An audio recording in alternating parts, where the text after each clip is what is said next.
welcome to a special edition of Education Matters, 10 things that every school board candidate should know before they take office. With me is Michael Kaelber, our Director of Legal and Labor Relations. Welcome, Michael. Thank you, Ray. Pleasure to be here.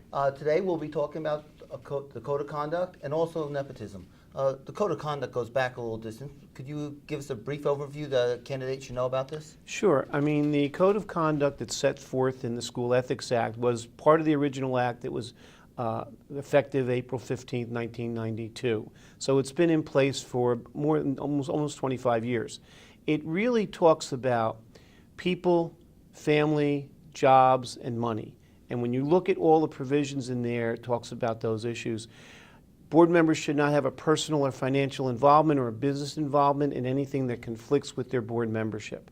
And we've seen that come up in matters of personnel. We see that come up in matters of collective negotiations or even political campaigns for that matter. And it can also come up in the area of like special education if you if you're a board member who has a student. That's a great point, because there is a provision in the Code of Conduct that it's not a violation of the Act for a board member to represent their or their immediate family members, meaning spouse or dependent child living with them, their interests before the board. So you can argue on behalf of your child, you can argue on behalf of your spouse, and not violate the School Ethics Act.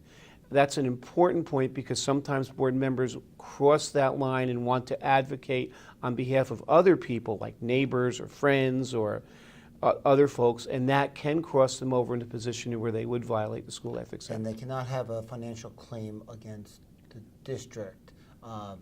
If they fall and hurt themselves and they want to do a financial claim against the school district as a board member, they'd have to remove themselves from the board. That's correct. If it's a typical like slip and fall lawsuit and there's a claim for, and the key is money damages, that would be something that would be a conflict that would prohibit them from remaining on the board.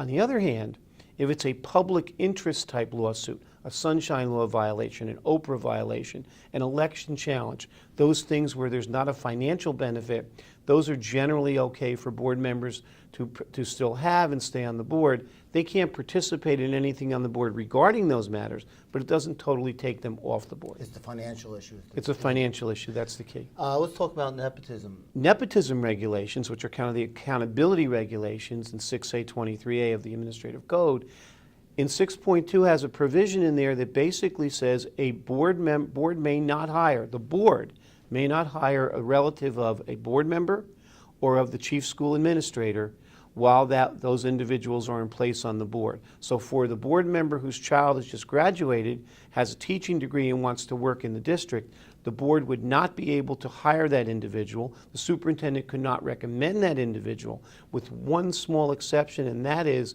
if the county superintendent approves it, and that person will approve it only if there's no other qualified candidate that's available to fill that position. And that's a pretty high standard to meet.